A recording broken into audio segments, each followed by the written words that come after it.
ប្តីប្រពន្ធទីមួយគឺត្រូវស្មោះត្រង់មួយគ្នាសិនបងព្រោះគ្រួសារនីមួយបើសិនជាយើងខ្វះភាពស្មោះត្រង់ហើយយើងអាចដឹកដៃគ្នាទៅមុខបានយូរវែងទេបងចាភាពស្មោះត្រង់គឺសំខាន់ជាងអ្វីៗទាំងអស់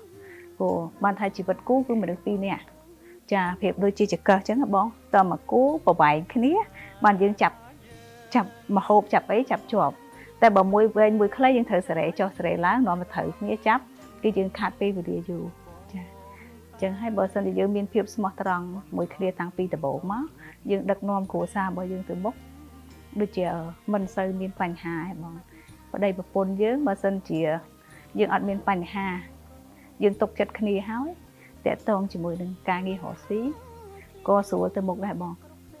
ចឹងធ្វើអីក៏ដោយអត់អាចម្នាក់ឯងបានទេជីវិតគូតទៅ2នាក់ទី3ទៀតកូនយើងជាគំរូឲ្យកូនទៀតបើយើងខ្វះភាពស្មោះត្រង់កូនយើងអាចនឹងខ្វះភាពស្មោះត្រង់ដែរចំពោះពុកម្ដាយដែរចឹងហើយបើយើងជាពុកម្ដាយមានភាពស្មោះត្រង់កូនយើងក៏យកគំរូតាមយើងដែរបងអញ្ចឹងពុកម្ដាយល្អរុញច្រានឲ្យកូនយើង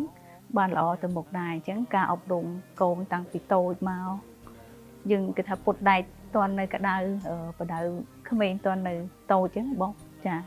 ដល់បន្ទោស្រុកថ្ងៃនេះកូនក៏គាត់ដឹងខុសដឹងត្រូវបានច្រើនដែរបងគូយើងគឺជាគូព្រេង